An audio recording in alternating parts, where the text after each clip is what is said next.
the pleasure to present to you Dr. Martin Luther King, Jr.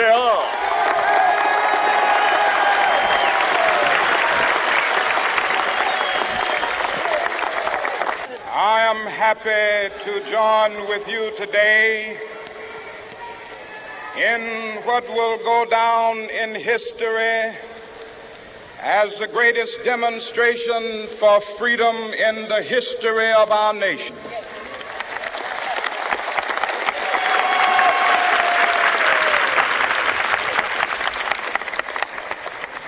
Five score years ago, a great American in whose symbolic shadow we stand today signed the Emancipation Proclamation. This momentous decree came as a great beacon light of hope to millions of Negro slaves who had been seared in the flames of withering injustice. It came as a joyous daybreak to end the long night of their captivity. But 100 years later, the Negro still is not free.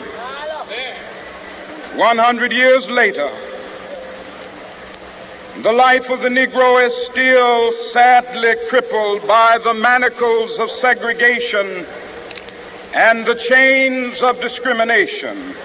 100 years later, the Negro lives on a lonely island of poverty.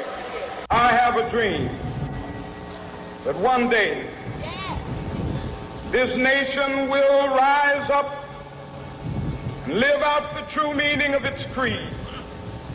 We hold these truths to be self-evident, that all men are created equal.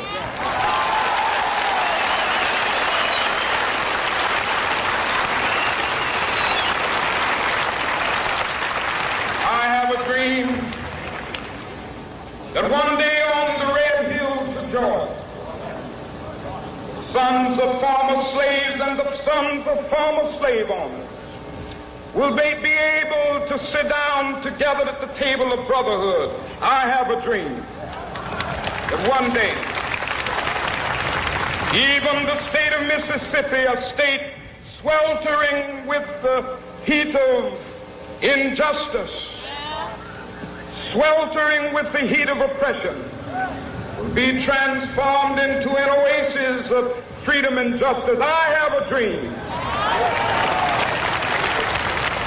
My four little children will one day live in a nation where they will not be judged by the color of their skin, but by the content of their character. I have a dream today.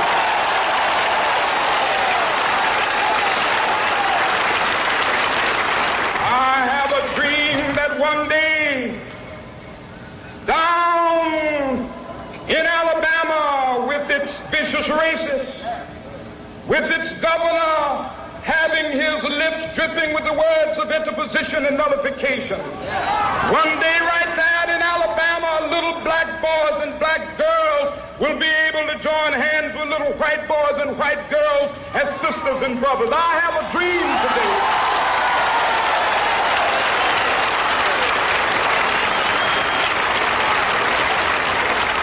I have a dream that one day every valley shall be exalted, and every hill and mountain shall be made low. The rough places will be made plain, and the crooked places will be made straight, and the glory of the Lord shall be revealed, and all flesh shall see it together. This is our hope. This is the faith that I go back to the South with.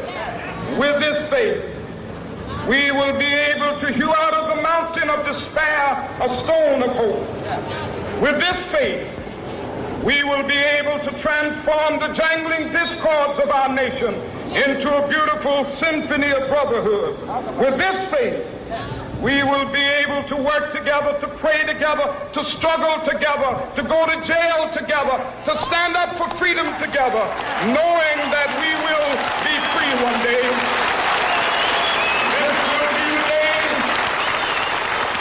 This will be the day when all of God be able to sing with new meaning, my country, tears of thee. Sweet land of liberty, of thee I sing. Land where my fathers died, land of the pilgrim's pride. From every mountainside, let freedom ring. And if America is to be a great nation, this must become true. And so let freedom ring. From the prodigious hilltops of New Hampshire, let freedom ring.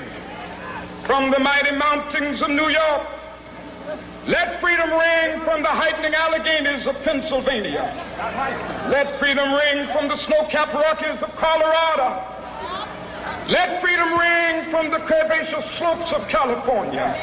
But not only that, let freedom ring from Stone Mountain of Georgia. Let freedom ring from Lookout Mountain of Tennessee. Let freedom ring from every hill and molehill of Mississippi, from every mountainside. Let freedom ring, and when it happens,